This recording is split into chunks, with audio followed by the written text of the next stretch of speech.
All right, everybody, welcome to what will be the final Key to Games podcast of 2022. And hope you enjoy things here on Game Wisdom, where we examine the art and science of games. I am Josh Beiser, and joining me is my co-host, who is currently working on the game Samurai Pig. Please welcome Joshua Reyes. How are you doing for end of, what are we up to, 2020 New Game Plus 2? 2020 New Game Plus 2. I'm doing pretty good. I'm holding up. Holidays are always Uh-oh. always Oh, going on. you are freezing right now. Freezing. Okay. Okay, so I got thunderstorms. Thunderstorms happening. Am I unfrozen? Yeah, you're good. Okay. All right. So yeah. So there's thunderstorms. So hopefully the internet holds out pretty good. Yeah. Other than that, man, real busy with the new Unreal Engine 5 build. That's been keeping me really, really busy. A lot of new adjustments needed making to the game. All that kind of stuff. So super busy with that. Holidays. And you, Josh? It's been a rough one, Rough one, unfortunately. man. Yeah. For those of you who missed the news on the Discord, a friend of mine passed away in September, and I just heard about it this past week. Yeah. And he was my friend who was doing the indie inquiries with me. So I'll be making like a separate video about that, probably for tomorrow, to ring in, I guess, the end of this year and the start of 2023. But we'll see if people show for today, as again, it is. I'm sure a lot of people are out partying and celebrating right now. Yeah, it's kind of that time of year, ain't it, Josh? So, for our final episode of the year, we're going to kind of take a look back and discuss, big news pieces, what's been happening, favorite games, and so on. So, I guess for me, it has certainly been a whirlwind of a year with doing more of the shows here. We kind of got like our roundtable officially set up, and then it's just a challenge of getting people on for it. Let's see, been doing a lot more in my library talks and setting things up. I've had some very interesting business calls for the last 2 to 3 weeks, so I'm hoping those will pan out. And, of course, playing lots of video games. I have one book that was released, I finished one book, and now I'm working on another book for next year. But other than that, of course, the channel and everything has grown. We are now neck and neck, where we're just slowly getting to 10K. We're almost at 9,600 right now. Yeah, nice. Almost getting there. Big achievement, Josh. Thank you. And how about for yourself? Oh, well, wow, this year has been, I mean, to try and even, it was very long and went by in a blink of an eye.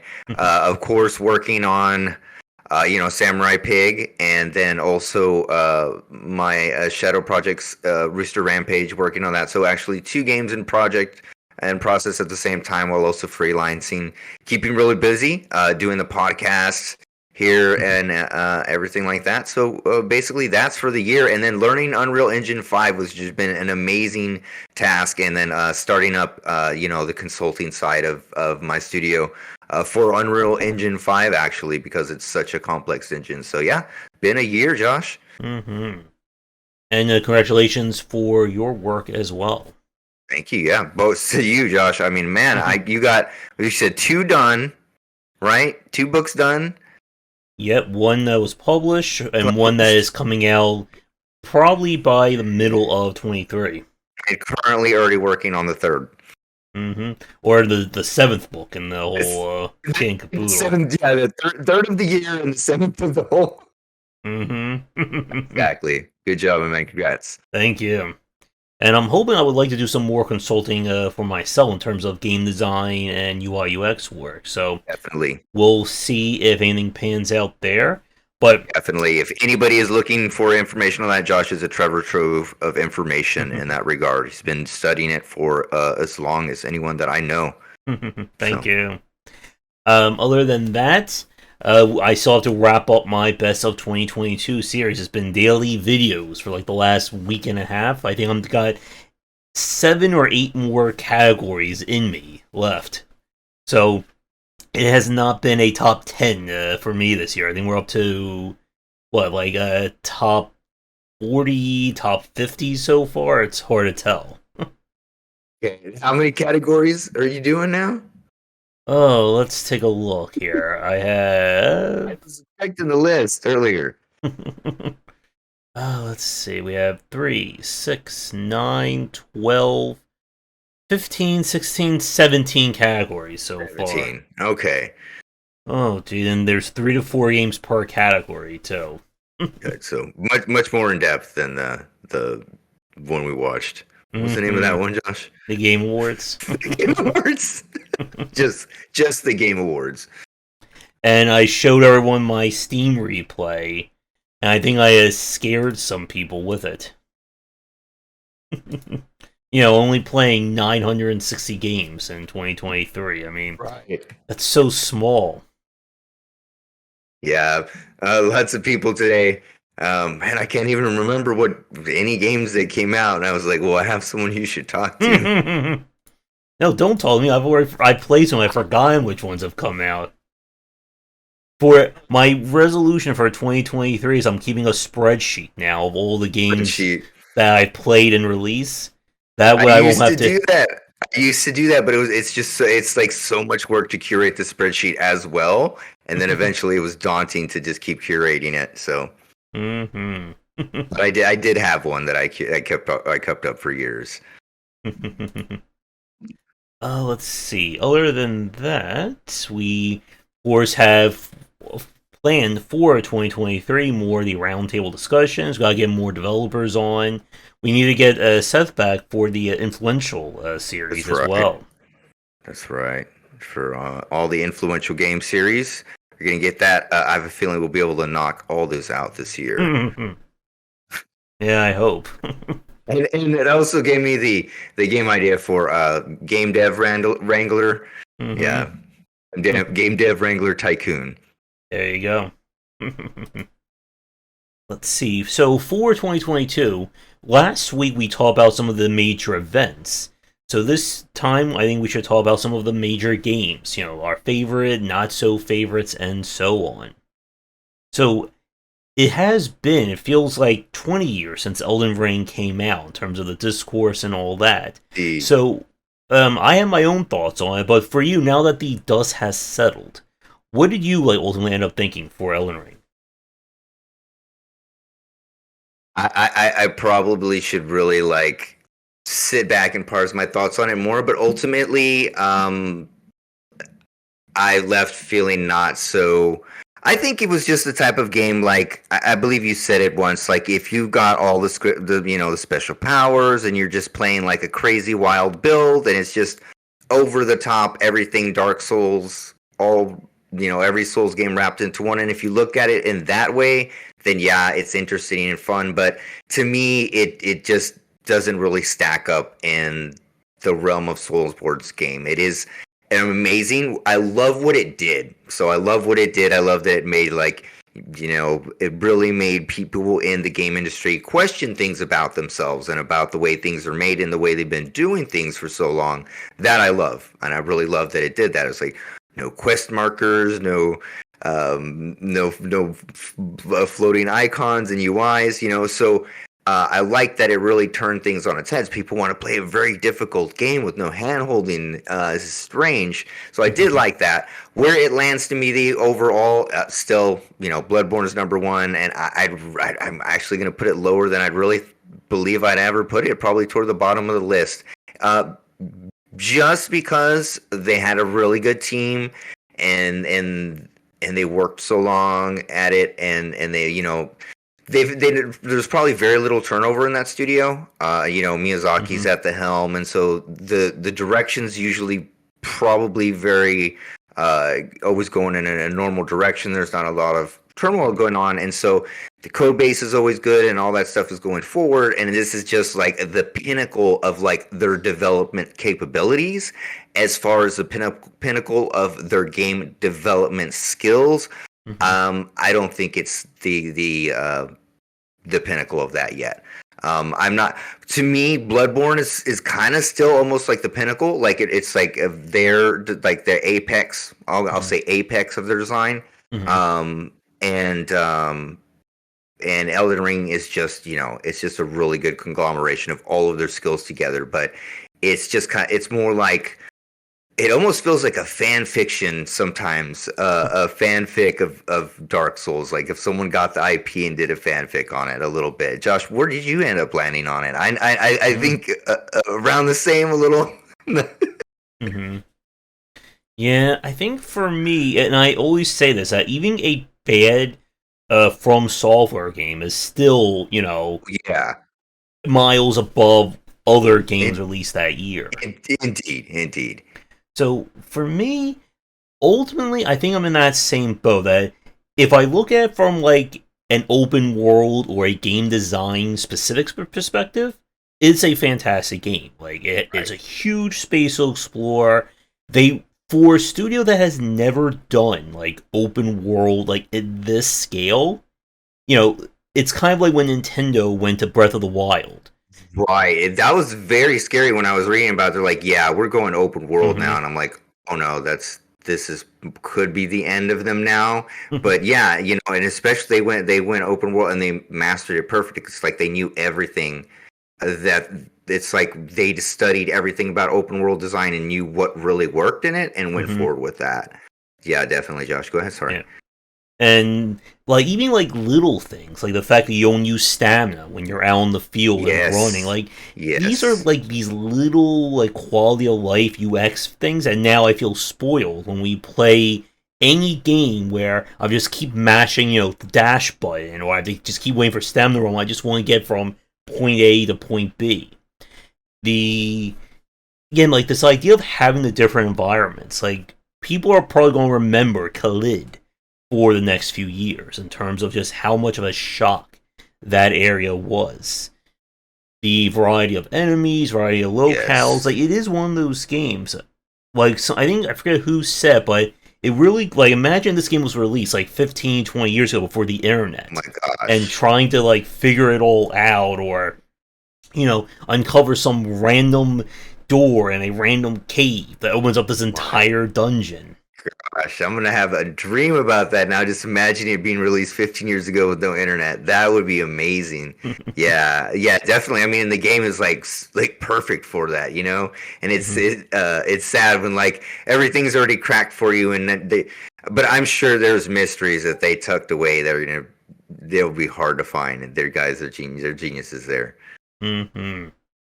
But I think to your point, though, that wait, is it? Oh yeah, we are live. Sorry, I just want to make sure that it's hard to tell with the stream there.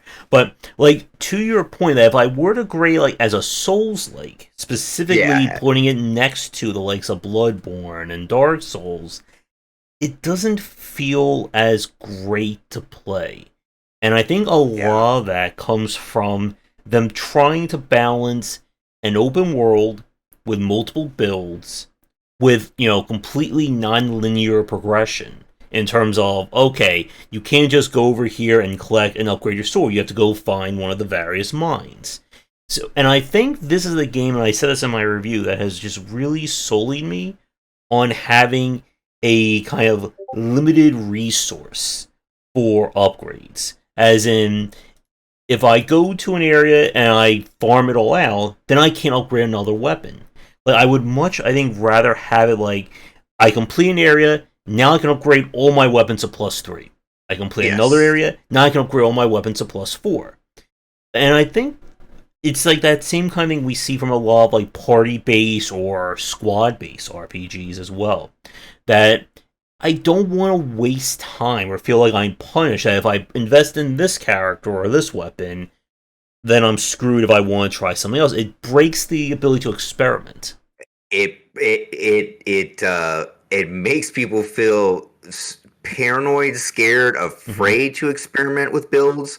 It will make like I'm gonna look up a fact, right? I'm not gonna experiment. I'm gonna look up a fact and make sure I don't waste the wrong My silver ignits yeah. on my sword, because if not, then I'm screwed and I'll never be able to upgrade it again.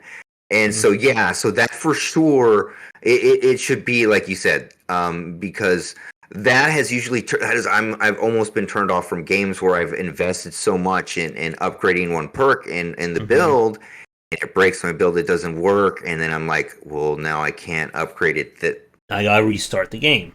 I And restart the game, and that's yeah. and I did restart Elden Ring, I think a total of 4, maybe 5 times in terms of. Four, yeah, four restarts myself actually, yeah. Hey, Foreign, thanks for stopping by and Thanks Happy for New stopping Year. in. Happy New Year. Yeah, and I still want to do a old fist-based build of Elden Ring, so I just run around Oh punching yeah, you were things. gonna do that one. Like that was the I one did you were gonna like do. The parts of it, but I need to go back and try that. Because again, like the dream was to go do that magic school area and just run around punching all the wizards. There you Just like go. going, oh, you like magic? Here. So I beat the ball just by uppercutting her a few times. I know someone did like a. I'm pretty sure someone did like a JoJo's Bizarre Adventure mod for either Elden Ring or Dark Souls. I think we need to do that at some point. For sure. But yeah, like the general moment to moment gameplay, I wish, and I said this, I felt like they put a lot of emphasis onto range and magic into the other skills, and it felt like the melee side kind of got the short end of the stick. Like, you Yeah. got like that, the jump heavy attack that, just destroys stances, but it just felt like, yeah, let me just do that attack over and over again. Like, why should I do anything else? It really limited the whole entire skill set that the weapons have. It really Mm-hmm. limited melee. And again, I think the big problem was is that is Dark Souls itself like a Dark Souls or a Souls experience. In order to like be pulled off successfully, like so far, the experience has been very curated. Each level was curated where the Mm-hmm. enemies are the exact same place. Speedrunners depend on that.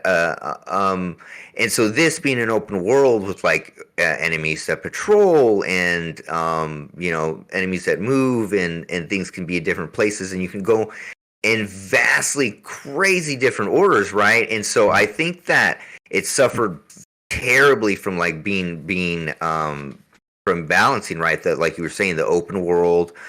So using the ranged because there's so much you can do with range compared to just a sword. Mm-hmm. Couple animations, but with range you can do so many different dots and AOE's and different effects and after effects and ability effects and etc. So you can really expand on that, and you can do the same, add that to a weapon, etc. So to me, it seems like they almost like just went so far in like the magic and the range and due to the open world setup that the melee was neglected so heavily. Mm-hmm. And a part of me felt like maybe they felt like the older games were too melee based and they were trying to maybe push slightly away from it. It almost felt like that to me. I'm not sure, I'll never know, but it Mm-hmm. kind of felt like that. Like it was neglected almost to that level where they were like, well, you got this one move and it works at least.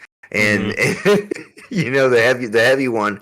But other than that, you want to be like some crazy build to be effective in the game. Yeah. And again, I think the fact that for both of us, we really love Bloodborne the best. And Bloodborne, I think, out of all the From Software specific Souls like, is the most melee, most combat, I think, intensive of that Yeah. design. And again, like I'm still, like I still want Bloodborne on PC, of course. That's like every Souls like's holiday Yeah. wish.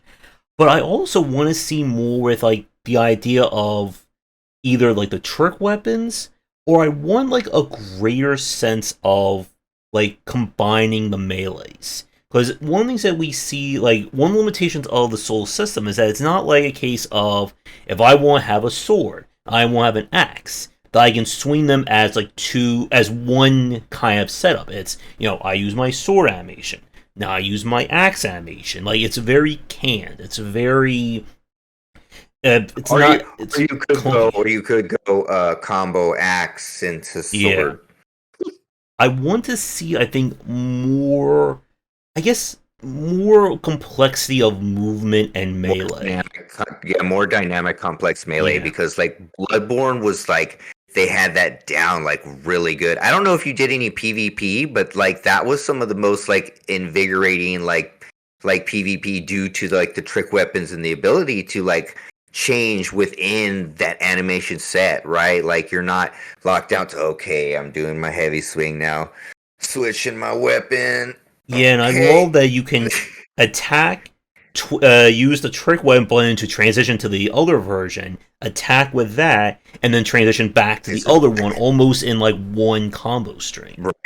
Yeah, and I mean that's brilliant. Like it's just the dynamicness of the weapons, and then also the push forwardness of the combat is just unmatched. And I think Mm-hmm. Elden Ring didn't have any. Was there any like kind of reward for push? It almost no, No, I don't think so. no. And I think like to this point, like your overall impression, not just you, but to like people watching, I think of Elden Ring is really going to be dependent on what build you went for. If you went Right. for like a spell casting summon kind of strategy, you probably aced through a lot of the content in Elden Ring. Like there are some bosses in that game that being melee only is a nightmare to do. I'm thinking of that the Godskin duo fight like near the very end. Um, I forget his name. The giant like guy who like goes like rage mode in his second phase. Oh, jeez, man, I think it blocked him out of my. And of course the Elden Beast, which that was just one of the worst bosses I think I've seen from a not just a Souls like, just from action games in general. What did you end up finishing Elden Ring? Did not. I did not, Uh man. I did not. Eventually, I was like, eventually, I had to stop out. I had to stop. Yeah, so you I didn't get to experience that one. no, I did not. I think we need an F in chat for Josh on that one for not making it that far. Did you get to see or did you play the Melania fight? Yes, yes, I did. Yes, I did. What did you think of that one? Because I have some thoughts, and I'll let you go before I like rant about it. Actually, let me hear your thoughts on it first because my thoughts are not that complex on it. So let me hear yours, Josh. I did get to that fight, and I did not like that fight from a design Yeah, standpoint. yeah. People again were like going gaga over that fight on Twitter and so on. The "Let Me solo her" meme that blew up. Again, it feels like it's been like 20 years since that meme came out, but it was just like 8 months ago. But the problem that I have, I think the Millennia fight kind of encompasses my issues with Elden Ring's combat. That it feels like what you have access to is not really being, I guess, compensated. It's not working for how they're designing the bosses. Like when she does like a 3 to 5 hit string It's combo, eight. He is in it like an eight string. some like crazy swings, and if you have a shield, she breaks the shield. If you try to dodge it, I am not sure if you, unless it's like almost like pixel or millisecond perfect dodging, can you actually avoid that hit? Never. I was never able to avoid it. You're like, it just feels like one of those fights where people love it for the fact that it completely breaks the combat. But I'm not a fan of fights or when enemies are designed in a way that they inherently break your own rules of engagement. Like having a fight in an action game where the boss can't, where all the boss attacks are undodgeable, unblockable. It's like there's just no way to get around that. Oh, I did not fight the Blood God. I did see people talk about that one, and yeah, I think I would have raged at that as well. And it takes me, I Hey, think, look at that one. The blood god. to the Elden Ring, or not, sorry, the Elden Beast fight, where PlayStation.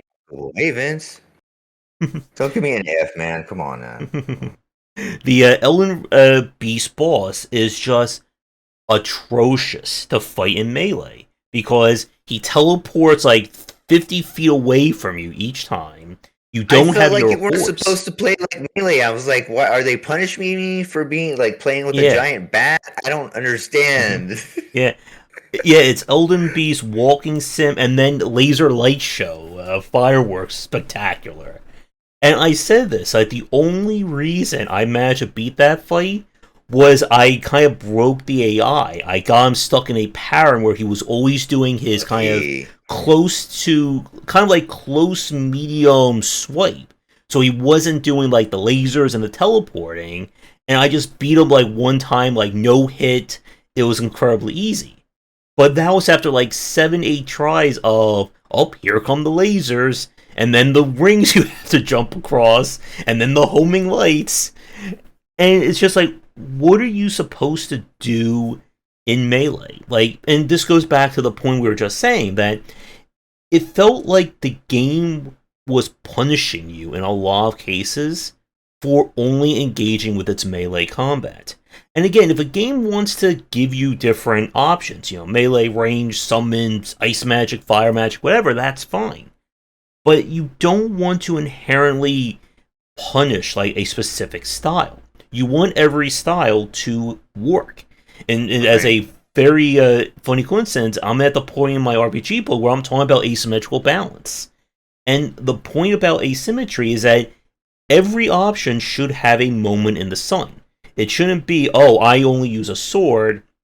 This fight, this boss is sword immune, or it's designed a way that you can't actually hit him with your sword. Like, let's say it's like one of like those really weird, like tall and like Langley kind of thing. So every time you swing the sword, you're just like moving around.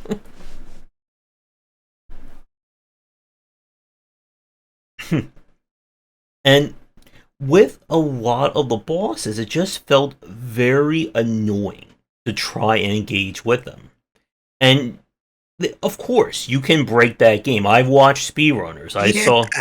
the game is like, and I think you were saying like the game really. I think people were saying you can only enjoy the game if you break the game. Like the game wants you to break the game, but Mhm, if we're talking about knowing your market, me and you, Josh, mhm, definitely would be like someone really in their market as massive Bloodborne fans, and like mhm, our main style is not even like a viable mhm, option really, because like I think that's about when I stopped. I was like, clearly they don't want me melee, and that's all I want to do. I just want a big giant club, and I want to swing my club around, and that's yeah, it. And that's not a viable build like at all. So yeah, yeah, so that definitely pushed me away, and it's like, I mean, I know they were trying to explore places and they had issues with the balances, but the nerfing of the melee to me was a big issue with that. So mhm, again, where Elden Ring stands as a game, like 10 out of 10. In the Soul series, out of like 4 out of 10, like out of the Soul series, I don't know. It's Where would you put it, Josh? mm. I think I Maybe would not put that bad, not that bad. That's somewhere too bad.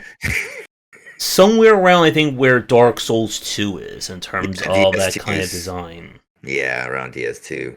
See, but I think I like DS2 more than I like Elden Ring, I honestly. may yeah, I think I may like it more too. And I think it also has that same issue that of Dark Souls 2 that it felt very optimized forced in terms of the stats. Like Right, if you right. remember from Dark Souls 2, this was the one where they added in the dreaded adaptability stat Yeah, love that one. where they tied your iframes on dodge to this stat. So it was basically, if it's 18 or less, it felt horrible to dodge. 19 or more, at one point I was just like dancing around this boss. He could not hit me because I just kept dodging through all his attacks. Yeah, that was kind of sweet though. I really did like the frame availability. It was strange. Yeah, Vince mentioning I mean, going back to the bosses on yeah, zero out of the UI was kind of terrible with Elden Ring, but overall, how'd you feel about the bosses? To me, I felt like there were some of the worst bosses in all of the Yeah. Souls games. The the attacks, the unendable, like unmissable, Just like unskippable. swing like 47,000 times in a combo.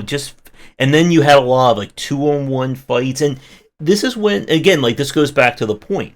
Like there are some fights where it just feels like you don't have a summon, you're screwed. Like you just can't fight it by yourself unless you go for like that super crazy optimized build. But that's not interesting, and also it kind of leads to the game feeling broken. You either, as you said, like you either break the game or the game breaks you. And it got to that point stat wise where it's just kind of like, okay, let me get the minimum stats, use all my weapons, and then I just put everything into health. Just go to like 99 vitality just so I have a chance of surviving from one of these combos. Right. Those combos. I didn't under. I understood. Like, I got the combos, but then eventually, like when it like around Bologna, like when she was doing her 8 in a row combos, and then she turns into a fire flower, and I'm like, I'm just it's so much. And then you're talking about the laser shows and everything. It was very very extremely punishing, over the top, and a bit bombastical in some of the designs, and especially the 2-on-1 fights. There were so many 2-on-1 fights, Mm-hmm. and again, if you didn't bring the right build, if you didn't bring the right summon, you didn't do well. And as far as like knowing your market, I think that was some of the failings of the game, because their main I know they were trying to meet get a bigger audience and everything, but their main audience wanted a certain type of play style, and that was the most like I guess Mm-hmm. nerfed play style out of all of them. So that was very very odd. Yeah. Let's see. Um, if you were talking about on the PC, I would Hmm. say DS1 remake could be a good spot. In terms of like, I would say like the most refined version. Maybe Dark Souls 3 would be good. Yeah, Dark Souls 3 is probably a really good is the most refined version Mm-hmm. of the Dark Souls, most approachability. Really speedrunner friendly. You can play it over again many times friendly. Mm-hmm. Uh, I think it's. Have you beaten it, Foreign, or you just haven't really cracked Mm-hmm. into it? Uh, I don't know. I wouldn't recommend Demon Souls at all. That's Mm-hmm. really good though. Yeah. And let's see. And Sekiro is not really Um, a Souls like. it is But not. as I think about, I kind of would have liked to have seen maybe some elements of Sekiro in Elden Ring in Yeah, terms of having like a parry or having yeah. more means of surviving in that If you respect. could, yeah, if I could have parried one of Melania's 8,000 swirl attacks, at least like in one of them, like there was a parryable position, second in one of the attacks, Mm-hmm. something that you could do to defend yourself instead of feeling defenseless. The Mm, defenseless feeling was a bit too much overwhelming yeah. in that game. And oh yeah, Neo is really great. I bought Neo 2. I have not played it yet on the PC. I played it on the PS4. You have But to yeah, do your like playthrough. yeah, Neo is really great. I know Juan was telling me they're working on a sequel or another game like in that style. I think it's Wulong, and that Oh, one could probably be wow. another solid one. But yeah, like Elden Ring, I think like Vincent said really well that from a design, like a world design, environmental standpoint, it's definitely one of the best games of the year. From like the technical side, from like kind of like how it plays, not that much. And again, like it got to the point where I just don't feel like the same desire to keep playing it. No, not at all. And that's why when you're giving me an F in the chat, I was like, I just didn't have the desire to keep doing it. Hmm. I mean, and was it just me, or did it seem like also like the hit boxes and the collision boxes and all that were just a little bit off? They didn't feel like the same quality of other Yeah. Souls games, or was it just me? I could Was it not just get me? like parrying. Like the parrying felt like very Right. weird. It felt soggy or something. Like if they do release like some kind of like mega expansion or something like that, I'll probably like go back into it then. But I just don't feel like Bloodborne is a game that give me like any reason and I'll go back and play it. Like I'll Yeah. doesn't matter. Yeah. I Oh want to yeah. play that one. But it just feels like one of those games where I think the the prestige of that game, just like with a lot of other games like The Last of Us, Horizon, God of War, and so on, that it kind of has overridden, I think, a lot of critical discussions about the design and what the game did right and wrong. Indeed, Josh. But we spent about 20 minutes on Elden Ring. We should probably go to some of the other Yeah. games, or this will just be an hour or two of Elden Ring we'll be talking Okay, about. was there anything else about Elden Ring we could cover before the new year Mm, starts? Let me see. mm, Again, I like what it did. I like what it did. What it did is amazing. We talked about where it stands, what it contributed to the gaming market. Yeah, I guess that's it. Let's go ahead and move on. What else we got?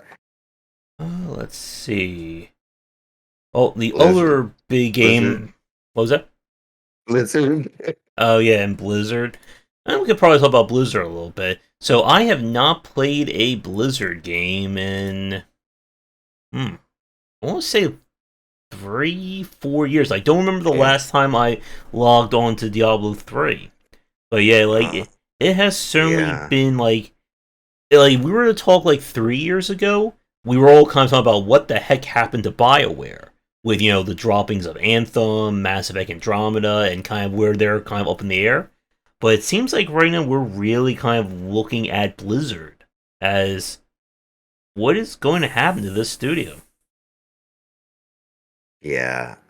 They are definitely in a flux. I'm not really sure. I mean, as far as their goodwill, I feel like they've lost all their goodwill. And I mean, as far as the quality that they're putting out, also, I don't feel like they're even putting out the same quality that, let's see, I don't think the WoW expansion went over too well. Anyone who's played that in chat, let me know. Josh, you heard anything about that? From what I've heard, it was lukewarm receptions, and then Overwatch 2.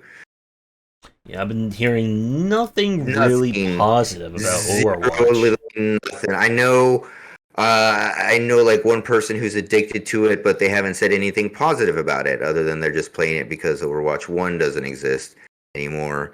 So they have to play that one now. Hmm. Um, but yeah, and you would never imagine that we'd be at this place where we're looking at Blizzard now, and they'd have all their scandals that they had. I mean, I cannot remember all the scandals they had toward the beginning of the year with the Cosby sweater thing. Like there were Hmm. so many things that popped up.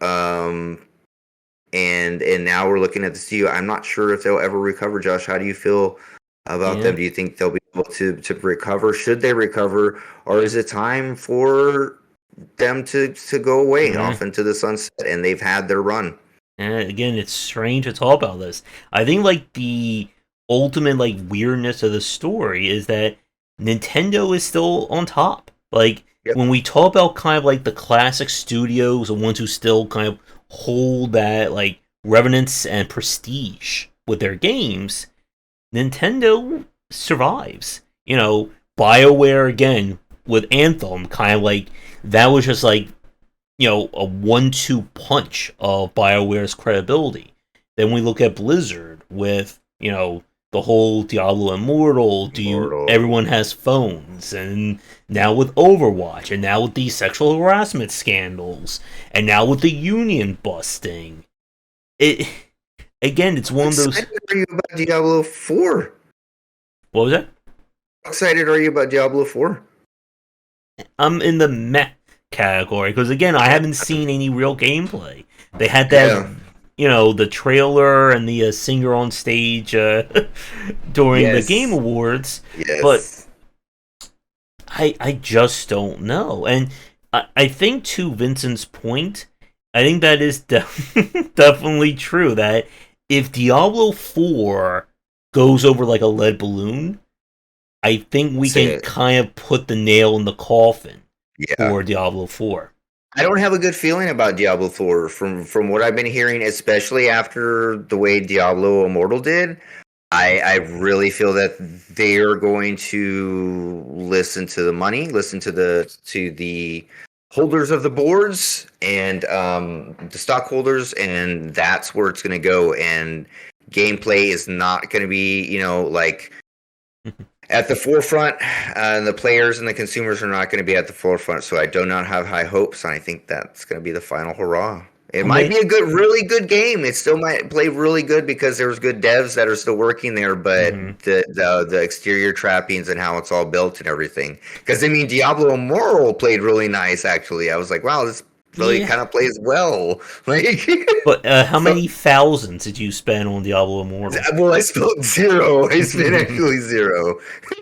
hmm Yeah. And it is one of those very weird cases. Like, imagine talking about this, saying this about Blizzard 10 years ago. And, like, everyone would just be calling us crazy. And, Yeah. we're just hating on the studio. But, We're just trying to get clicks. We're mhm, trying to get clickbait. I need that should be my other resolution for 2023. 100% more 100% more clickbait. clickbait. There you go. I was thinking about that too, Josh. And, again, like, it is that challenge of what we've seen with studios trying to stay relevant, especially in the AAA side. I think Call of Duty is still doing well. Like, I keep seeing dozens and dozens of rage compilations of people playing Warzone and all that. But yeah, like the Call of Duty games don't interest me. We even saw Activision move Destiny 2 off of BattleNet. Now it's available. You can play it on Steam. And Yes. I've seen so many people raging at Destiny too. But again, it's that case of, I think, what you said about kind of like following the money or having the money be in the trending aspect, and it's ultimately leading to these games just not doing well. And it's the same thing we see from a lot of the mobile games, where a mobile game will come out month one, month two, lots of interest, lots of people wanting to play it, and then people start noticing, well, there's nothing else left to do other than, spend money on Just gotcha spend more pools money. or buy monthly season passes. And it's why a lot of these games typically don't survive like 6 months to a year. One of the ones that I played when it first came out, Illusion Connect, which I really liked, I think this was back in 2019, they officially shut down, I think, this month. And that was a game that I played like pretty well for like 3 months. Never touched it ever again. I just got bored of it. And again, is that challenge, and to this point about Blizzard, of how you maintain a live service or even just a, air quote, live service game. That you can't just say, we're just going to put season passes and loot boxes and that's it. Give us 19.99 a month. People don't. And I think like as like again, like one like three different tangents in the same sentence, but to this point, it's kind of the same reckoning that I think Bethesda is either having or they're going to have, that people don't care about your name anymore if Yeah. the product is bad. You Yeah. can't just say, well, yes, Diablo 3 has, it was horrible at the start, it had the auction house, but, it's a Blizzard game. We didn't have any other Diablo likes. But then, guess what happened? We had Path of Exile, Grim Yeah. Dawn, we have The Last Epoch, even Woken, that had like an impressive like 2 to 3 months, and now they're suffering. But the point is, people don't care about the prestige anymore. They care about the quality of the game. That's an excellent point, Josh. And I wonder when the sea change happened, but this is very true. Like, Mm-hmm. people will not, people definitely used to, okay, well, it's a Blizzard game. They would steadfast hold and say no and defend it Mm-hmm. in every way. And now there's like, nope, there's other options. There's a million other options I can play now, and I don't have to put up with this type of predatory behavior. I don't have, there's a million other better quality games I can do.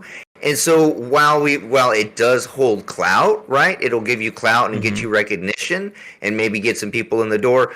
People will walk out the door that fast, right? They're Mm-hmm. not hanging out as long as they used to anymore. And I don't know if that's just I mean, that's an excellent point, Josh. I'm really not gonna have to mull over that. Like, Mm-hmm. when that really did happen, like when you feel that really did happen.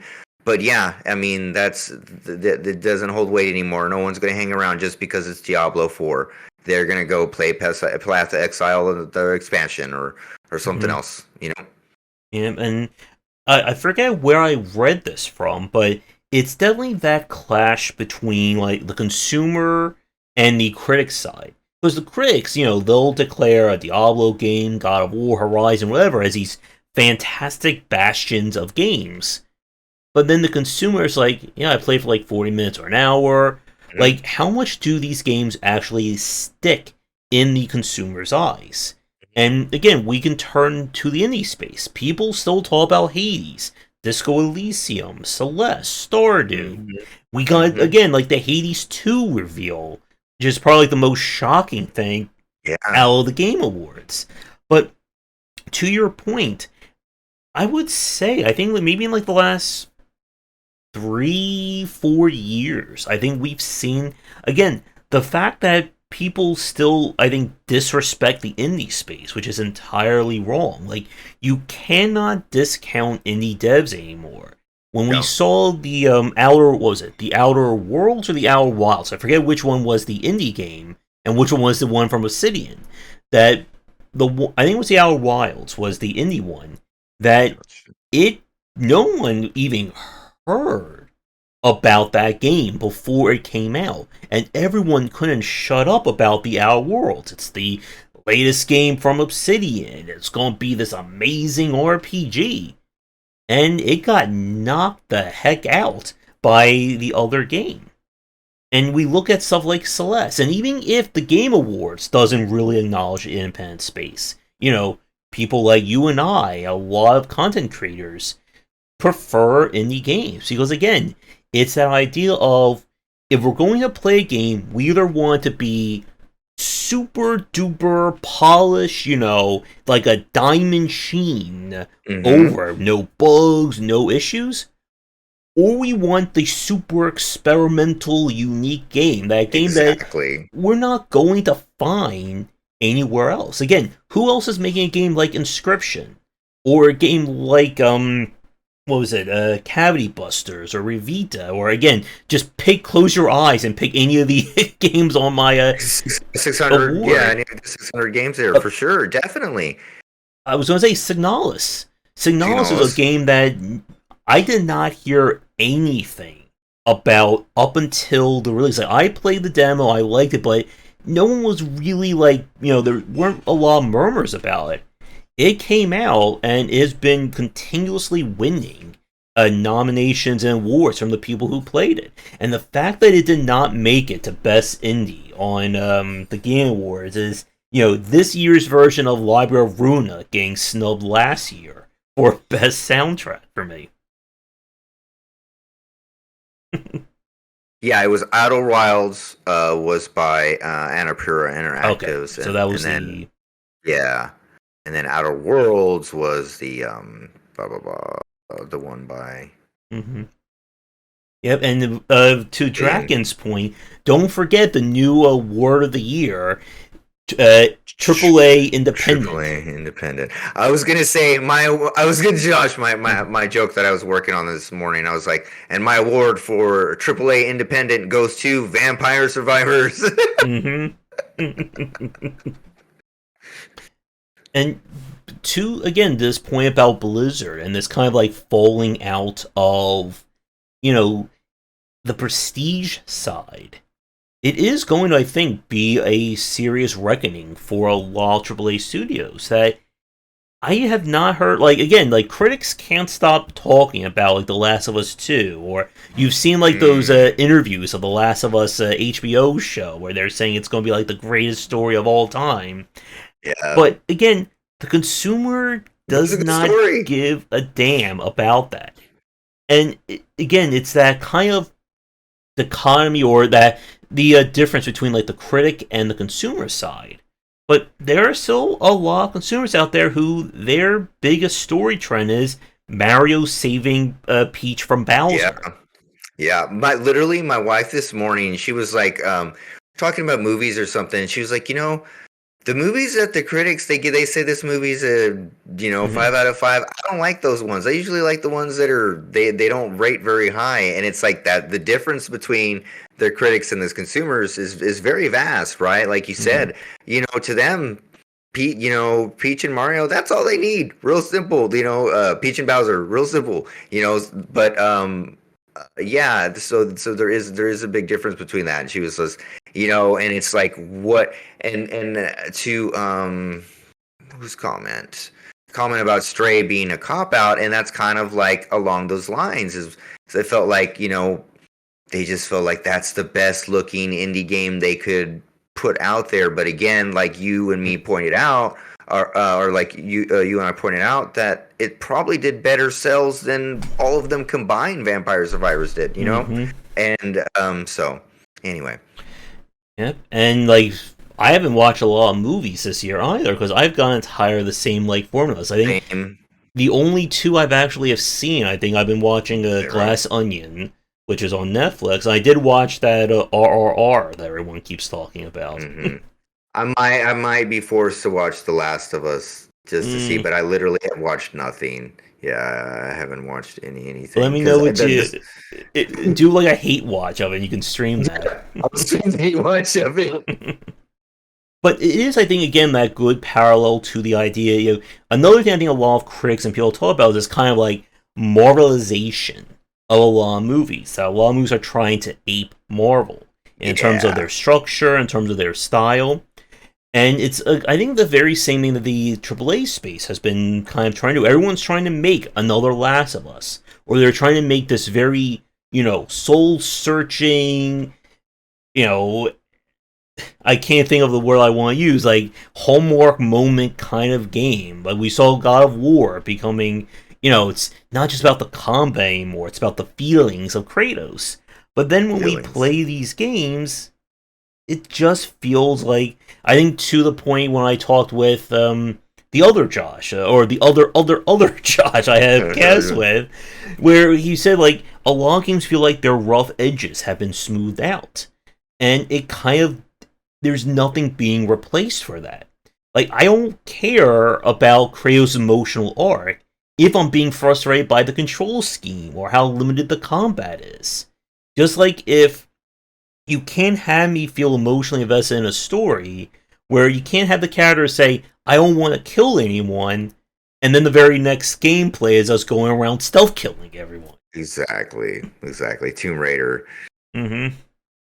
And I've heard a lot of things about like The Last of Us 1 and 2 in terms of like having that kind of story gameplay dissonance.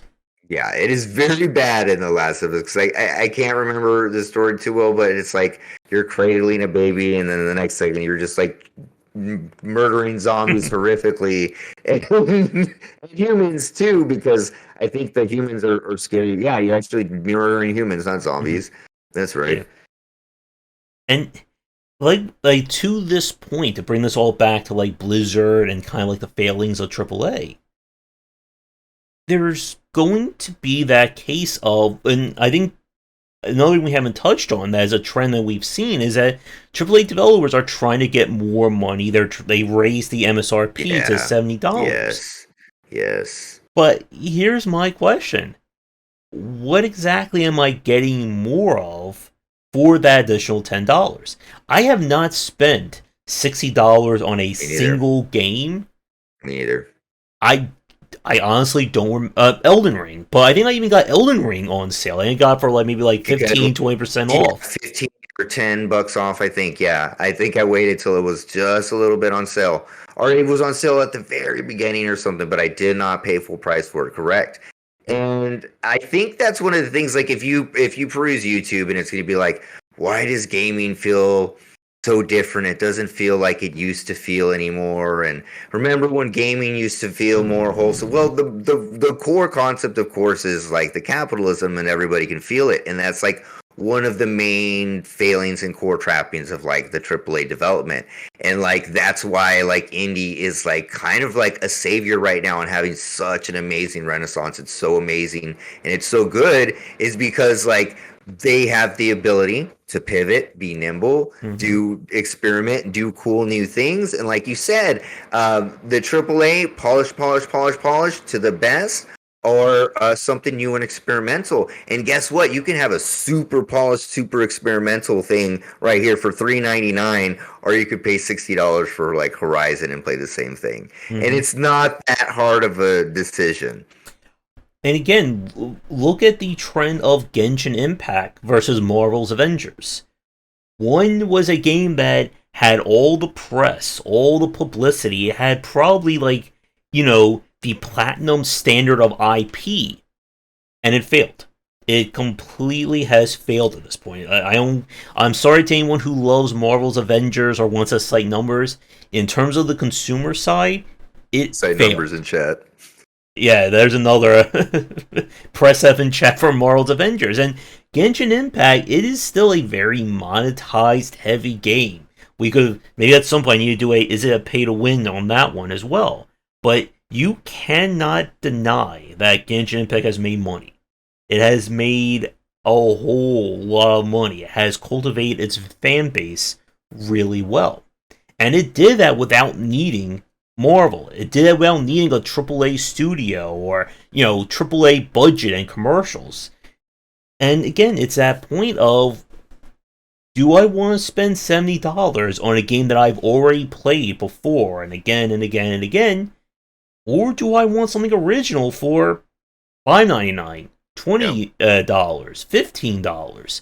I mean, even if an indie game goes up to $25, $30, it's still going to be a unique offering compared to playing the 50th game that's trying to tell us, like Dragon in chat, that revenge is bad and murder is wrong. Now go and start murdering and causing revenge. Right. Exactly. Exactly. And did you have it 1 and 2? I haven't played The Last of Us 2 yet. Sadly, I don't think I ever will. And as such a big fan of The Last of Us 1, I really did like The Last of Us 1. I will defend The Last of Us 1. But yeah, I didn't even play the second one. And that's just because I was like, why? I don't think they needed to add another story. And again, just tired of the formula, right? I want, we're going to pay again for the same experience over again. Want something new, you know what I mean?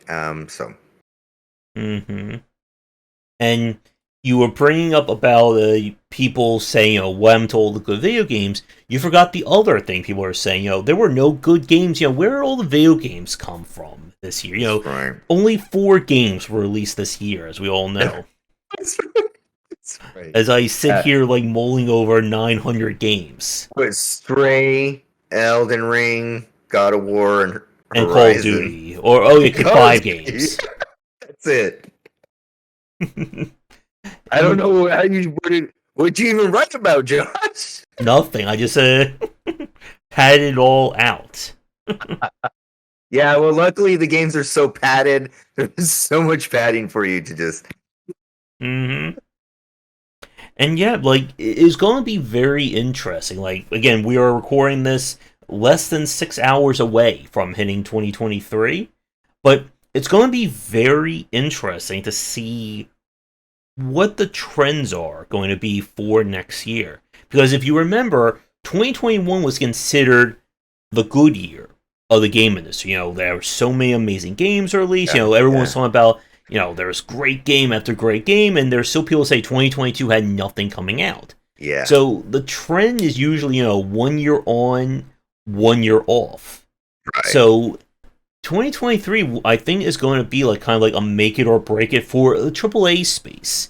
Because Definitely. again, why should I spend next generation price on something that I've played 50 times over? And also, like the main the main hold like they kind of have is like in the console space, but you basically can play everything on the PC. And like, remember when the PC was dying? Well, it's far from that now. Like now everything is on the PC, and most developers, especially indie developers, are releasing. We're not looking to release on the consoles or to deal with that. We're releasing on the PC exclusively, right? And the different ecosystems that exist. Um, so yeah, like I'm losing, words are failing me there, but yeah. Anyway, Hmm. I don't know what I was saying, Josh. And I think to that point, we're talking about the indie success picking things up. There's of course Dwarf Fortress. Unfortunately, I didn't get a key for it. I've kind of gone over my budget to spend like $30 on one I game. was supposed to. I was trying to get it myself, and I didn't pick it up. Yeah. So yeah, But yeah, like Dwarf Fortress is, I think when we look at indie game in the dictionary, that is the game that represents the indie mindset. You know, two brothers working on their dream project, and it just so happens that a lot of other people want to play that dream yeah, project. yep, And again, like it's the happiest story, probably like one of the few happy stories of 2022 that they're yes, millionaires now. Like their yeah. financial problems are, for all intents and purposes, solved. I remember reading blog posts about their medical issues, and I was like, oh my Mm-hmm. gosh, I wish they could just catch a break. And they finally did, you know what I mean? And there's a lot of things to learn from them. I mean, I think what, 20 years? How long have they been working on that game? It's been, I think, over 20. I think Over at 20 this years. point. Yeah, over 20 years that they've been working on a singular game. And now that's not something that we advise, but Mm-hmm. it picked up, right, and it got a big following. They were developing, and there was reasons for them to continue developing on it, right? But there's a lot of lessons in there that you can find success in this Mm-hmm. industry, and you can make it, and there's many ways. And again, two people, brothers, and they were able to pull it off. And it's in any field. I mean, it's going to take time to learn and to get good at it and to be able to do something, so Mm-hmm. I think, what is it, like 10 years they say before you become a master at something. So just imagine how long you need to be in there before you actually are proficient at it, understand everything Mm-hmm. about it. And so that is a good example of that. You do have to be consistent, and you have to stick with it. And eventually, if you have a good product and you keep going, that you can achieve success. I was saying you're going to be a millionaire, but this is definitely a field that you can make it in and you can do something in. And it's Mm-hmm. just evidence, another evidence of it. It is an outlier, but there's a ton of lessons that you can extrapolate from what they did and how consistent they were, and what they sticked with it. So yeah. Mm-hmm. And that success, again, is what has really gotten people interested in going to the independent space. The Yep. fact that you can make whatever you want. Yes. But Yes. I think to your point, it is the outlier that you shouldn't be thinking your first game is going to be Dwarf Fortress, or your fifth game, or your Yeah. 10th game. Yeah. But it is that case of doing something so kind of against the traditional norms and having it blow up. But again, it takes a lot of time, and it takes that understanding of both how to design, inside the box and how to design outside of it at the same time. And one of the biggest points, again, that we've said is that you cannot treat, the basic foundational stuff as just happenstance anymore. You can't just say ignore UI UX. We don't care about tutorials on onboarding. You need to have a solid understanding of your fundamentals if you want to be able to then make that crazy out there, never before seen game. Yeah, And that none those things shouldn't even be like an issue mhm, or brought up at all. We've gone over it many times. We're gonna go over. We're gonna hammer it in 2023 for sure. You know, the UI menu, tutorials, mhm, all those things. We have been making games. We're still in the infancy, but the formula is pretty much there for how you set up control schemes, how you set up things. So none of those failings should be in your game. So that way you can focus on the other stuff, like you were saying, Josh. But mhm, yeah, just to reiterate on that point, like there's no reason to have where you don't have graphics options in your menu, you mhm, don't have sound options.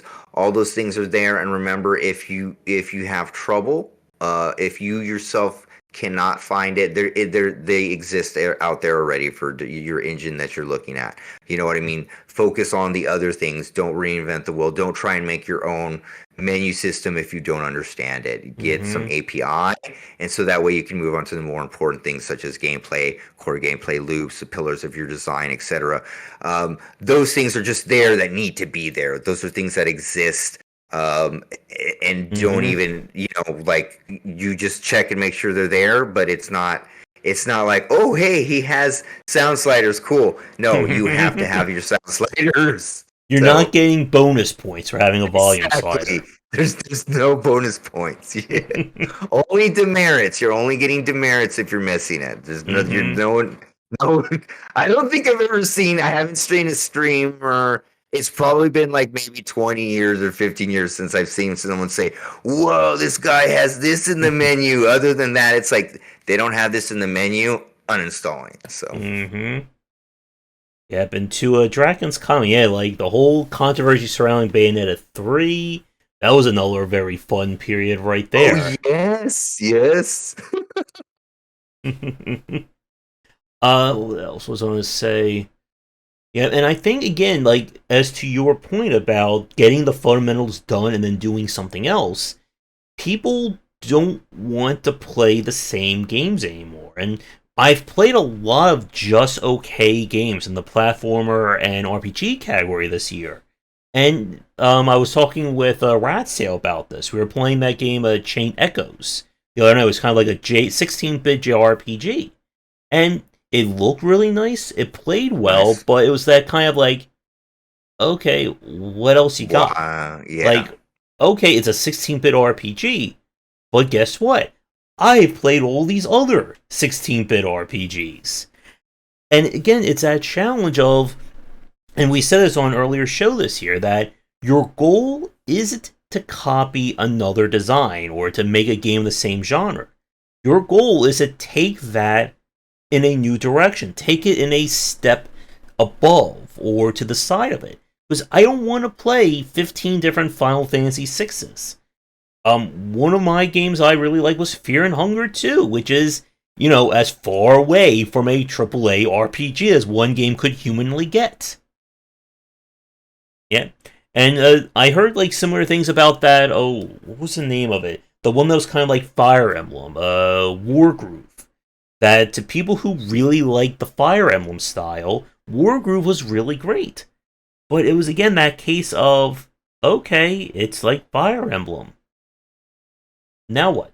What do I do now? And that again is that weakness, I think, of some indie devs, that if you just stick with, trying to do the paint by numbers approach, or just trying to make the same game but maybe with a little bit of differences, for people like me, I'm not interested in that anymore.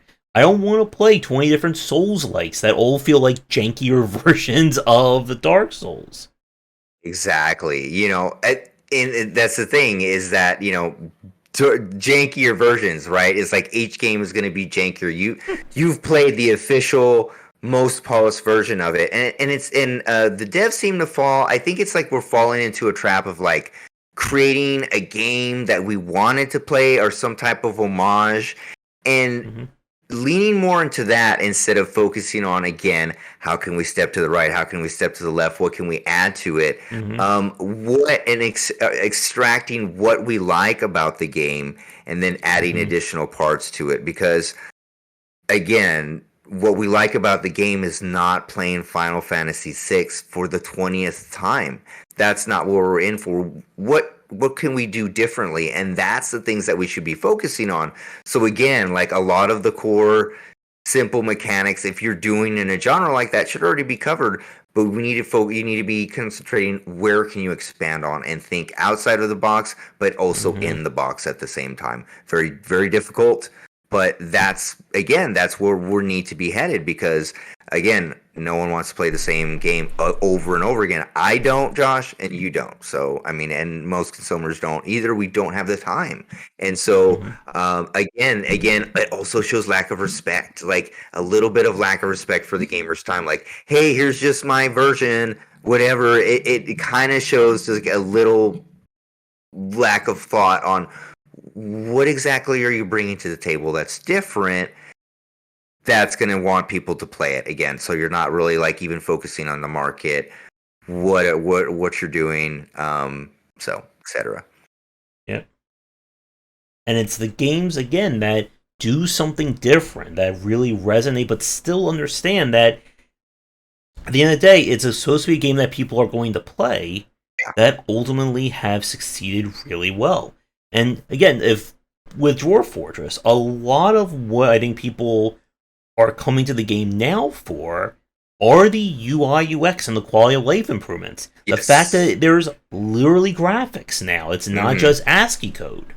And that again is to that point that if they would have just taken Dwarf Fortress wholesale, don't do any changes, don't do anything, and slap a $30 price tag on it, a lot of people would not be giving it the time of day.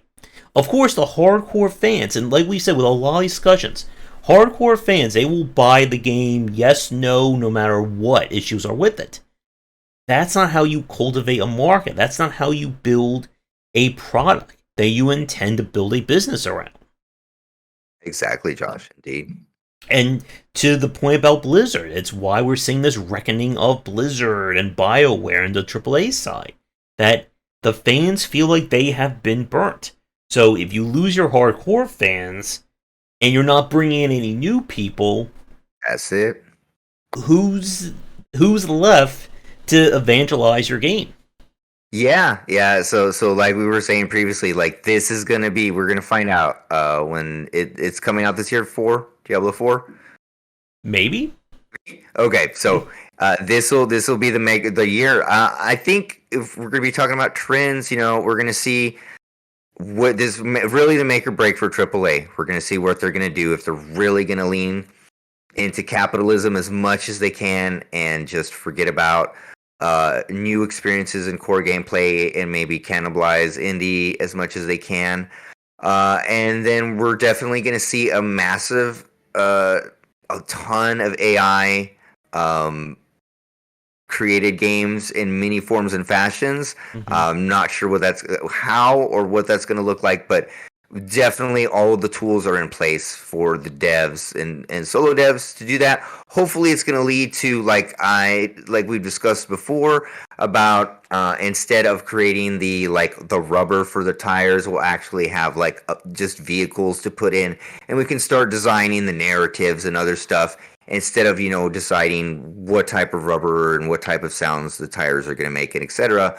At the anatomical level, we can maybe work at more of a creative level. So hopefully that'll be one of the things that we're looking at. We're definitely make a break for AAA and definitely a lot of AI. So we're going to see where AI is going to be heading this year for sure.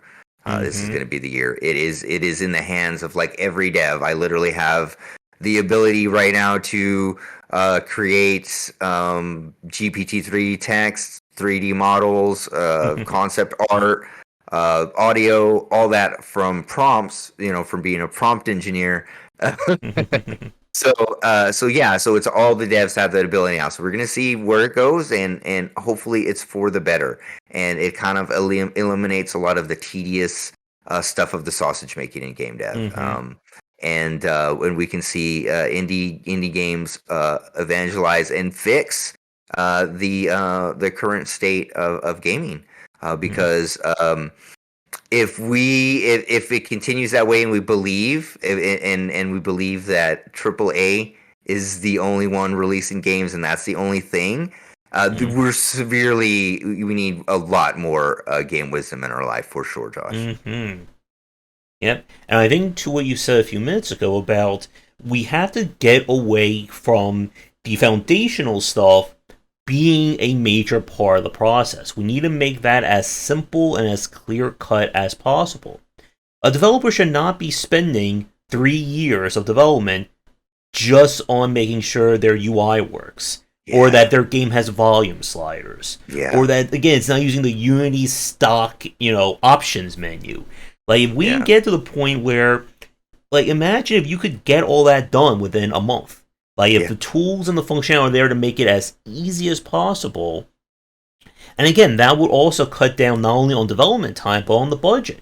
As we all know, the more time you spend on something, the more it's going to eat into the profits Yeah. of working on that. And like we've said, it's not, we're past the point where, oh, your game doesn't blow up my computer, instant 10 out of 10. Or, your controls don't bug out. That's fantastic. People demand quality. And again, rightfully so. When we have 50 games being released a month easily, probably, I don't know, could maybe be up to like 200 games now. We talk like 30 games a week at minimum between all the platforms. We don't have time to spend on bad, okay, or just average games. If a game annoys someone, guess what? Like you said earlier, we can move to the next one. We can refund it. There are a lot of games I've played this year that I have liked, but it goes from like 100% to 40% within 30 minutes. Like, something is triggering people not to enjoy these games. And if you don't learn what that is, you're not going to improve. And worse off, you're going to be shocked when, hey, my first game sold 50,000 copies, my second game sold 8. What the Yeah. heck happened? I don't know. I just did the same thing, but I lost 42,000 people between the two. Yeah, definitely. Super, super important. What was that one they did like the Walking Dead games and they Telltale? Telltale and they used they used that engine with save problems and anyway they were using some engine that had the same inherent problems losing same games and all kind of stuff and they used it the whole time. Clearly not. I don't know why finances, etc. I don't remember this story. That was a Mm-hmm. long time ago.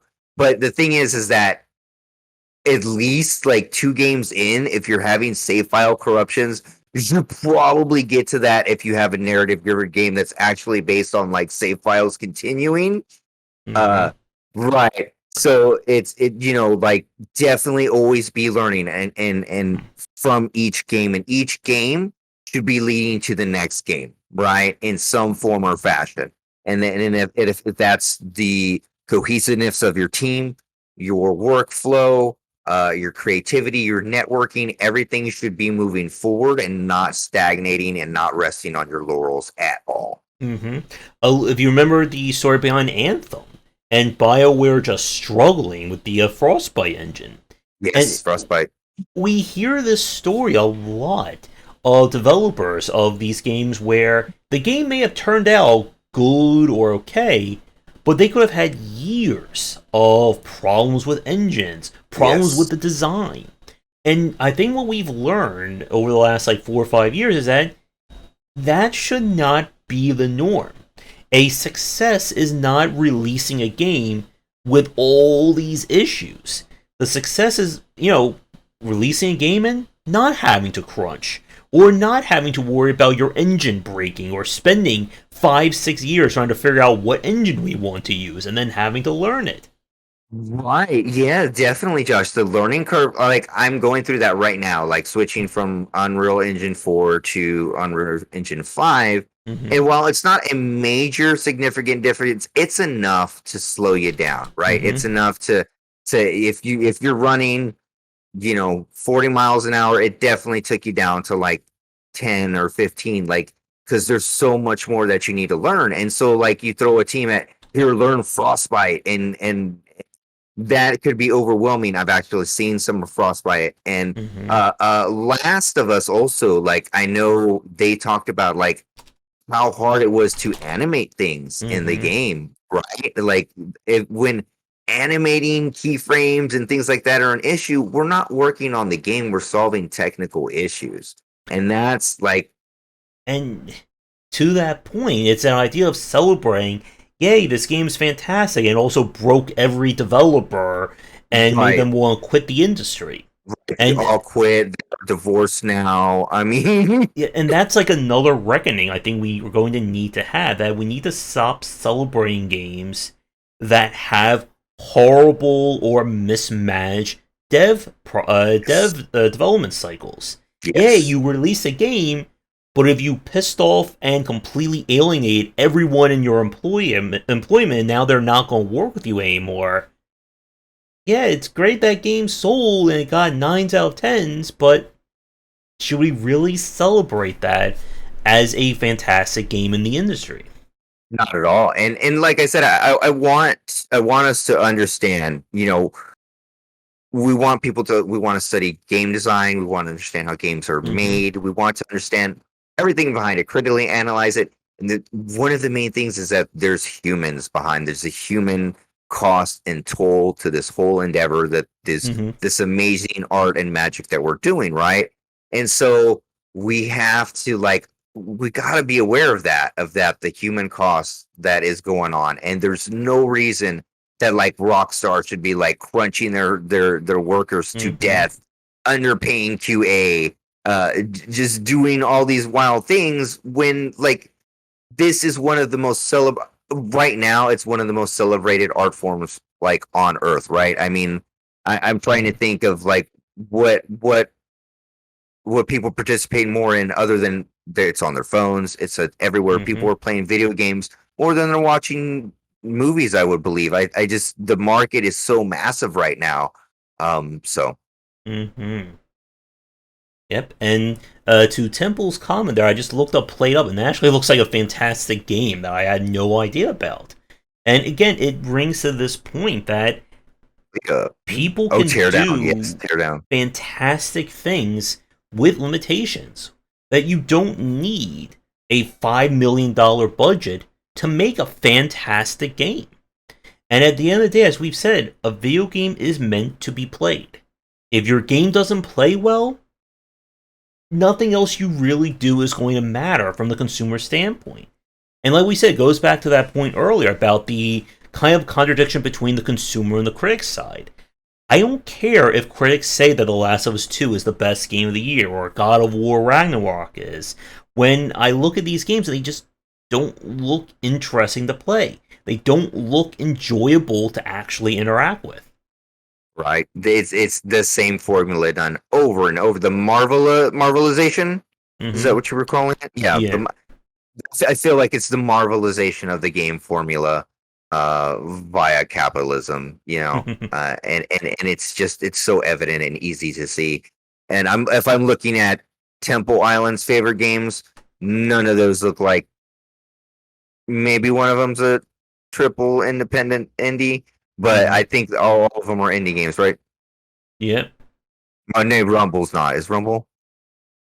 I'm not sure. Rumble looks like it's a VR only game, so unfortunately that'll be Oh, one I won't be able to check I was out. thinking Rumbleverse. No, okay, my bad. Oh yeah, Rumbleverse, that's a different game. Yeah, it's a different one. Rumble is VR. Okay. Yeah. And like we've said, like people can do fantastic things, and we want to make the like we said, like the whole you don't know how the sausage is being made. We want the sausage making point to be as transparent and as easy as possible because, like we said, that's basic. That is not the end. That is step one and maybe step two. Because here's the other thing: if you don't need to worry about the game dev process as much, you could maybe focus more on marketing, on getting PR Yeah. people. And again, like if we're not careful, we'll be here for like another 3 to 4 hours ranting on this topic. But I do have like two more points, and then I think that will be it for me for this episode. But to wrap up this one, people want a quality product. They don't care anymore if your game is telling a soul searching story. They don't care anymore if, you visited, war torn countries and you spent 2 years researching this. If your game is horrible to play, they don't care anymore that your budget was $20 million, $2 billion that you spent. And it is that case where a lot of critics, I think, are also going to be called to task. Because if you can't see why someone would enjoy playing a game like Disco Elysium, or why Mario games are still entertaining after all these years, then you're not really a good critic of game design. And that is a good plug for my first design post I'll be posting for January. That I actually have it finished. I've just been going through the Game of the Year stuff, where I'm going to be calling to task the differences between reviewing a game and analyzing a game. And oh boy, that should get me a lot of people loving that That would be a post. good one, and it's important, when we Mm-hmm. talk about that, because that's what we're trying to do. We're trying to understand study the science. What's the saying go, Josh? The art and science of It's the games. science of games. That's what we're trying to do, Mm-hmm. and so there's a formula and there's a way to do it, and so we definitely need to understand that and break that down, so that way we can get past that and actually just start understanding the art and science of games, right? Mm-hmm. And to Temple's comment, so you love when they paint that yellow paint over interactables, right? That's the best. It really helps my interactivity a lot. It ups it. It's like plus 10. They should put that paint on like loot boxes, so you know exactly how to open up the loot boxes. Right where they open. Mm-hmm. So I have two more points left. I figure I should talk about the number two game and my number one game, and I also want to hear what your thoughts are as well. So the other game we talked about bits and pieces here, but we have to of course call attention Vampire Survivors. It is one of those games that if we were to put The Last of Us, God of War, Horizon Zero Dawn on a scale, Vampire Survivors would be all the way like negative 100% on that Yeah. scale. And it is a game, too, if Star is watching this, I did record my favorite Bullet Heaven Vampire Survivor like award category for this year. But it is a game that either, whether you love it or hate it, you can't deny, the nuclear bomb impact it has had, despite being this super tiny, minuscule game when it came out. Yeah. It's I mean, basically, if you were going to ask me, like, I think, like, what games I think made the biggest impact this year, it would be Vampire Survivors and Elden Ring. Like, as far as like maybe not impact, but things that they change. And I would say that Vampire Survivors is more meteoric in what it did, and what it proved. Mm-hmm. You talked about the aesthetics of it before, and I'm really just a big fan that it showed a new like price range kind of for like the indie games, kind of like, hey, there's this kind of undeniable price range urge that you just can't deny. 390, what was it when it first came out? One night, I think it like was $2.99 or $3.99. three, yeah. Well, let me see. Right now it's because it went up on Steam to 4.99. So right now it's still on sale for 3.99.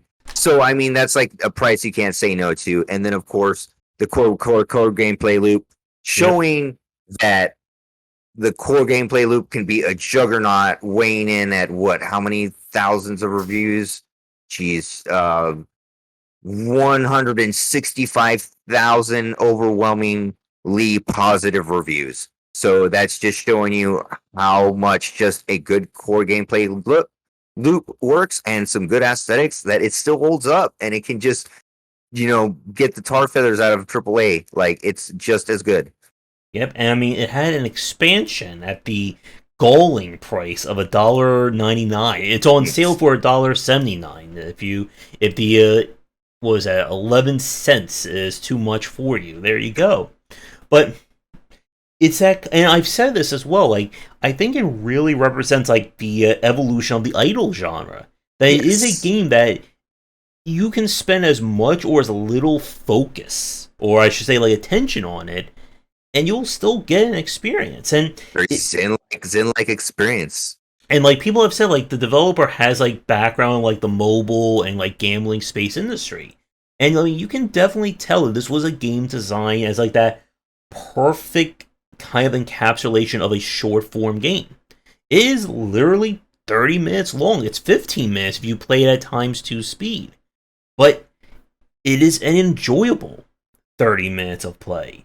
And even still, with all the other like Vampire Survivor likes and Bullet Heavens that I've played, I know a few of you watching have probably played a few dozen yourself.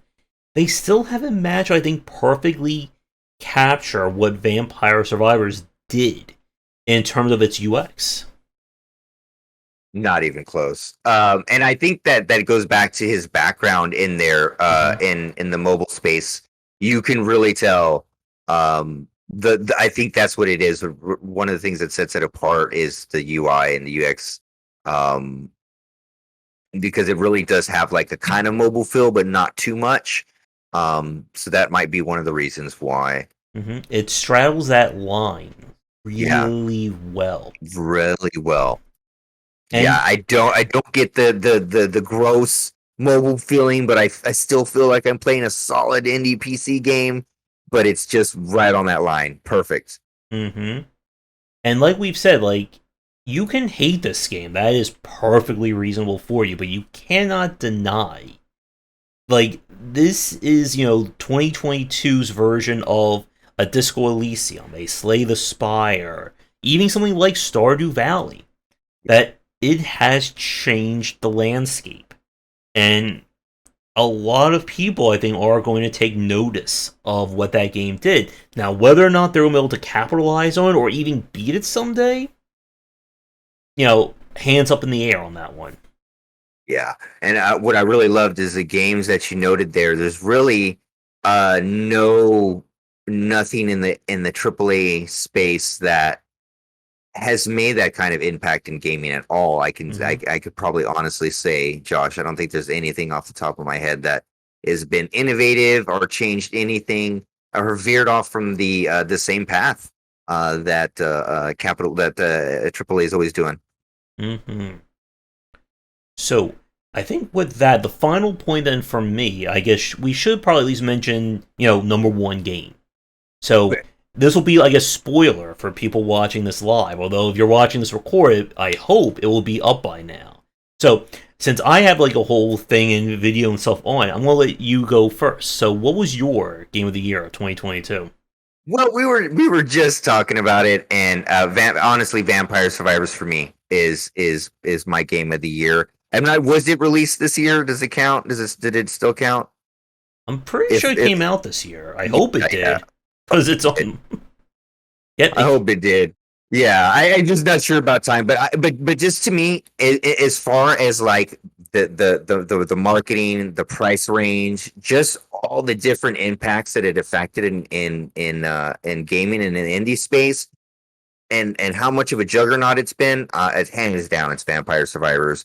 I'm gonna give a runner up again. Not no surprise to Elden Ring, just for the turmoil that created in some of the double A space. But other than that, just real simple. No surprises this year. mm-hmm.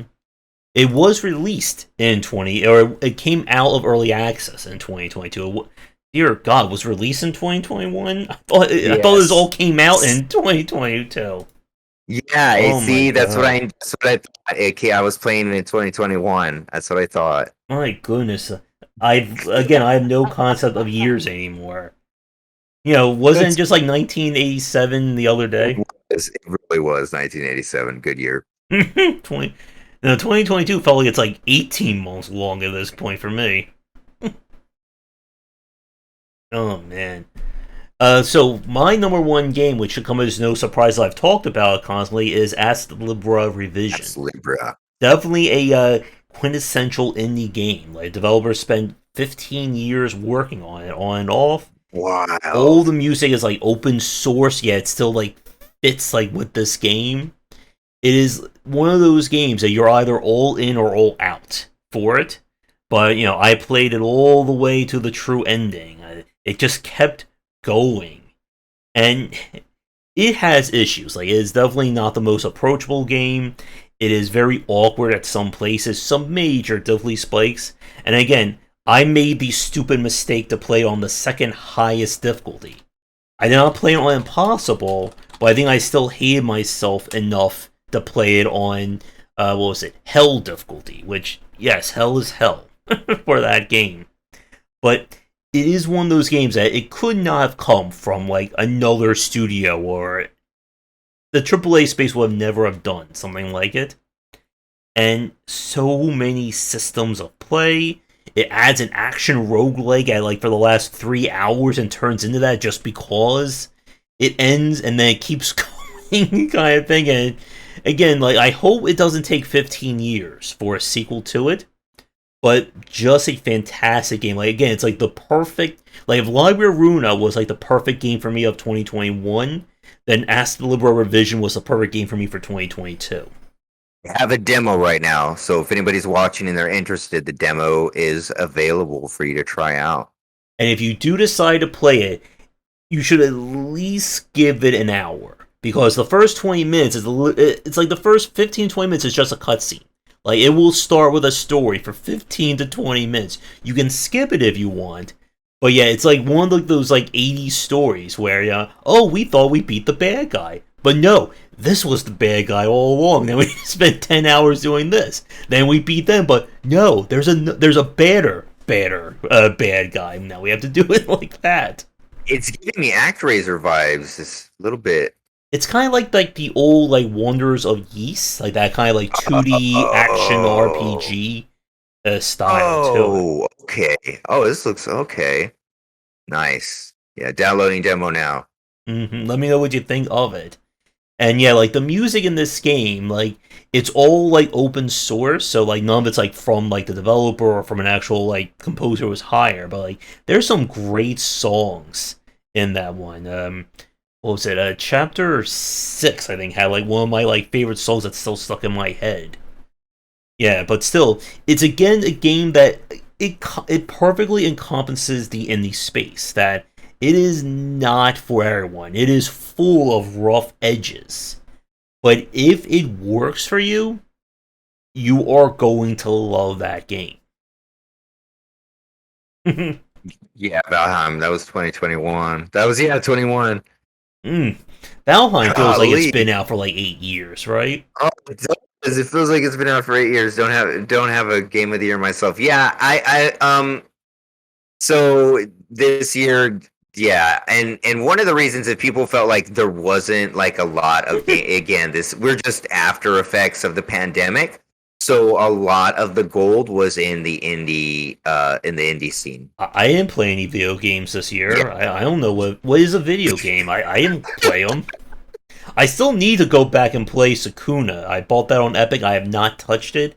And I also want to play that Fuga Melodies of Steel game, but that is like super depressing at the same time to play Fuga. I've been hearing about this really good UI UX tutorial game, Somerville. I think I'm gonna try that one. Oh yes, Yeah. exactly.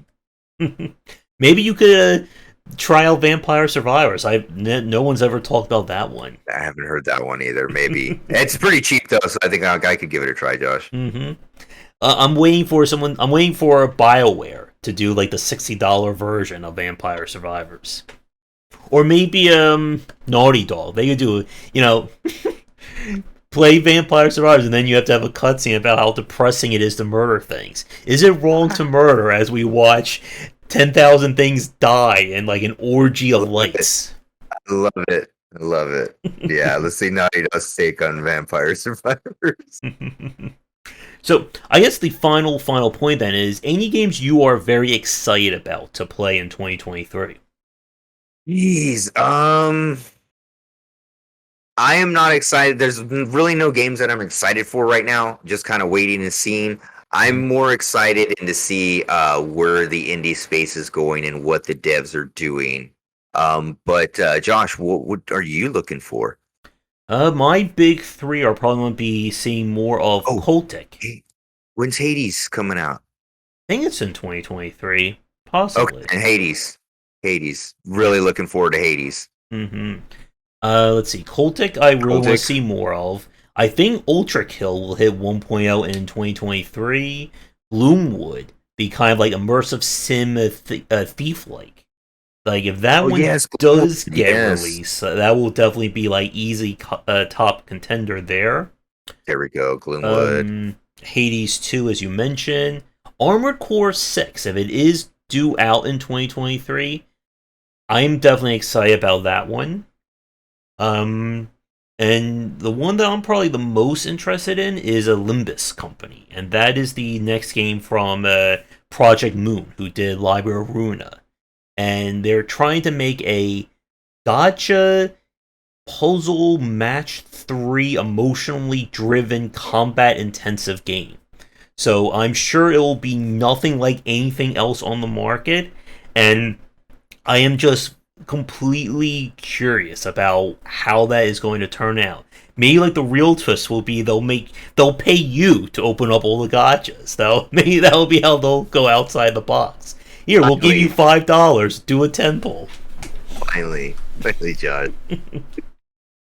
But yeah, if you haven't looked up trailers for Limbus coming, like again, like it's showing off their style. They already have like a haunting theme for it as well. And the footage they've been showing, like I think they did some footage of it at the TGS this year. So it's looking like it's going to be like a legitimate game. And again, like Project Moon at this point, they've proven like they don't care about genre norms. So it's going to be a fantastic, probably weird and super depressing game to play at the end of it. Excellent, excellent. Yeah, it looks good. Trailer looks good. All right, but I think that is going to do it. So we have multiplayer nights set up for some fighting games and some other titles. So everyone be sure to tune in as we'll ring in the new year with beating me up in JoJo and them's fighting herds and what else we have available. And again, as a special note for everyone watching this, again, thank you so much for if you're a new fan, a returning fan, if you've just been enjoying the content here. I really do appreciate it. And here's hoping, fingers crossed, we'll be hitting 10,000 very soon. Excellent. Yeah, and again, thanks to you everyone for, sticking around, watching watching the content. We really appreciate you. Hope it's a great year for everyone. We had a blast. I just ended up, join the Discord, join the chats. You leave any comments, follow Josh, buy the books. Down below, follow my Twitter, which is Samurai Pig, Rooster Rampage, also available for consulting in UE5. And we look forward to seeing you back next year, Josh. We need to figure out what will be our first new 2023 topic. That's right. If you guys have any suggestions, let us know in the comments, and we'll be trying to figure that out. I need to go have dinner myself for it as well. I gotta get the energy for tonight. Again, check out Samurai Pig. Buy all the books. Again, my latest book is on free to play that came out. Deck builders will be due out in a few months, and RPGs at some point in 2023 as well. So, again, thank you to everyone watching. I really do appreciate all the support. And come back for daily discussions on game design here and on game wisdom, where we examine the art and science of games and celebrate going into 2023 or 2020 New Game Plus 3. So good luck updating your client for that. Hopefully your firmware update goes well, everyone. Until next time and next year, have a great rest of your week and a happy new year.